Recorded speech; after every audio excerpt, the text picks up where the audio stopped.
Hi, the internet. It's Patrick. It is Monday, February 27th. It is a beautiful sunny day outside, and I'm feeling a little nervous because this is the first episode of the Family Records. These are the Family Records. Every day we're going to pull out one record randomly, listen to it, and tell you how it makes me feel. Today we're listening to Box of Frogs, Strangeland. Let's go. So, Strangeland by the Boxed Frogs. Now, some of my conceptions for this series and others that I'll be doing involve my assistant, G. You might know him better or them better as Chat GPT. Now, G is going to every day feed me sort of like the top 3 facts about the album that we're listening to. And I've tried this with him already, and he's found some really interesting stuff for some albums that I tested him with. So I'm looking forward to hearing what he has to say. That said, he decided to not be working today on the first video, of course. So he is down and not available. So G, please get well. And in the meantime, here's the top 3 facts I was able to find with my own basic human brain. So the Box Frogs were a band originating in London in the mid-1980s. The band was officially active from 83 to 86, and at this time they released 2 albums. Box of Frogs in 1994, and the album we'll listen to today, Strangeland, in 1986. Now, like I said, the band was formed in 1983 by former members of a band called the Yardbirds, and the core of the Box Frogs consisted of Chris Dredja, Paul Samuel Smith, and Jim McCarty. And I'm sorry if I mispronounced any of those names. Chris Dredja, you can at me. And the group attached stickers to their original LP releases to explain their formation and unusual name. To be honest, if you were called the Yardbirds before and then you were the Boxed Frogs, that kind of follows to me. But explain their formation and unusual name.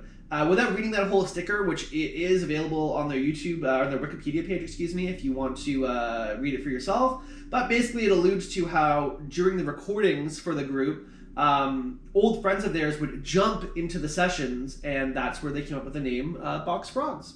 So with all that said, let's take one last look at the album. The more I look at this cover art, it is crazy. Yeah, so many faces. Really, really cool stuff. So I'm really interested to hear what the music sounds like. I heard it's kind of okay from the reviews. So we'll see.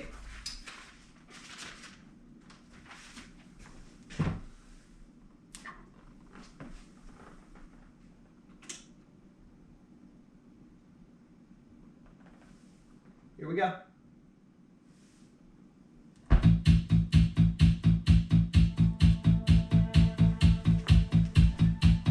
So, halfway through, first of all, halfway through, I realized that I'm so sorry to the Box of Frogs that I called them the Boxed Frogs. That's wrong, and that also explains why I was having so much trouble searching for this album online. So, Box of Frogs, the reason I was confused is because their first LP is self-titled, so they are called Box of Frogs, the Box of Frogs, and the album is called Box of Frogs. So I was just getting confused because they released 2 albums, and then apparently those 2 albums were put together on one CD and was then released again.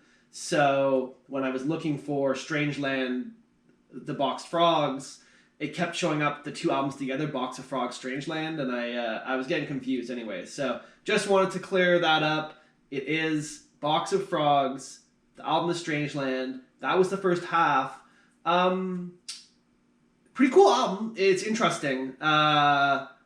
There's some really interesting sounds on it, and I definitely get the feeling that it was sort of a 60s, 70s band, more traditional rock, and as they went into the 80s, they wanted to start experimenting with some of the... There's a lot of synthesizer I noticed in a couple of those tracks. There's a lot of synth hits. I think, anyway. That's another fun thing about this channel, and something I decided right away. I have absolutely zero accreditation to have any critical thoughts on music whatsoever. In fact, my taste in music is so obscure that No one likes it when I have the aux cord. So anyway, that's kind of part of the fun of this too. Is I never listened to 99.9% of these albums that I have over here. So I'm gonna really explore a lot of new music and find some new stuff. And I hope you guys too will do that as well. So with all that said, that was the first half. I'm gonna flip the album and we'll listen to part 2, and then I'll let you know my final feelings. That was Strangeland by Box of Frogs. My quick thoughts on it. If you see a version of the video where you see me on my phone all the time, I'm constantly taking notes as it's going. So really quickly, my thoughts was it has a very distinct 80s sound. Bunch of synthesizers on some of those tracks, and the mixing is really good. I really liked the mix of high, mid, and low, especially for the 80s, less low. It felt like a really rich mix, so that was really cool. In terms of tracks that really stood out for me, so track 5 is I believe it's called Hanging from the Wreckage. Yeah, and that was a crazy sounding track. Lots of the songs on here have really good guitar, and this sounded like it had sitar. I wasn't sure, I did confirm that. But that was really cool. And track, that's 5, 6, so 7. I'm just looking at what I wrote the most for. But track 7, Asylum, I think that's super unique sounding. The vocals and the sounds are really interesting too.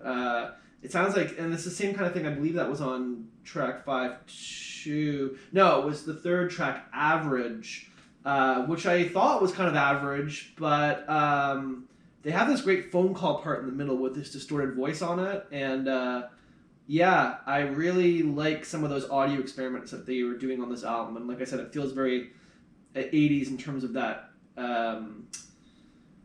sort of the crash, I guess. That's totally not the word I want to use, but the collision between sort of more traditional rock sounds and music sounds, and then putting that through computers and being able to do some interesting effects that way. So yeah, a lot of the music experimenting on this album is really cool. Definitely thought that the back half of the album, the B side of the album, was stronger than the A. And then I found the last track, Trouble, probably the least enjoyable overall. But again, I think this whole record's kind of an interesting... it has really interesting punctuations of different types of sounds and stuff that even made it a track that I thought was probably the least enjoyable for myself. I'm putting here definitely an interesting record. As usual, the guitar is super strong, and that pulls the whole track up. A lot of strong guitar playing on this album. And then my dad, who is a contributor of a lot of these albums, the family records. The records are from my mom, dad, and my uncle Tom. 95, 99%. A few of them are mine, but those aren't going to be in the ones that we're going through, at least to start. So anyway, I told Dad I was listening to this, if he had any thoughts, and he said, yep, Box of Frogs were formed by ex-members of the Yardbirds, we know, one of my favorite 60s bands. Clapton, Jeff Beck, and Jimmy Page had all been lead guitarists with the group. Makes sense why the guitar is so good. Box of Frogs made some interesting records, I agree. The track Hanging from the Wreckage has Rory Gallagher playing electric sitar on it. Okay, now I get why it sounded so cool. By the way, I saw the Yardbirds at the Cavern circa 1965, I think, with Jeff Beck on lead. So I don't even know if that's still a place. That would obviously be in England, somewhere in England, I'm guessing. Dad traveled around a little bit, but I'm guessing that's in England. So yeah, that's Dad's thoughts on it. But overall, pretty interesting record. Definitely some really cool sounds on it, and definitely a good mix with this nice sunny but cold day. So yeah, that's my thoughts on Box Frogs. That's my feelings on the album Strangeland. I would love to know your thoughts and feelings about the album. Please share your knowledge. Let me know things that I got wrong, because there's probably a bunch of them. Let me know interesting facts about some of the tracks that I liked. And yeah, just I would love to hear your thoughts, and I would love to see your comments. And I'm gonna try. I'm just obviously, like I said, this is the first episode, but my goal is to try to spend some time on comments every day. So I will be there interacting, but I'm assuming that there's not going to be any for the first while here. So that's probably a pretty low commitment of time for me at this point. But you never know. So anyway, I hope you have a great day. I hope you found some new music. See you next album.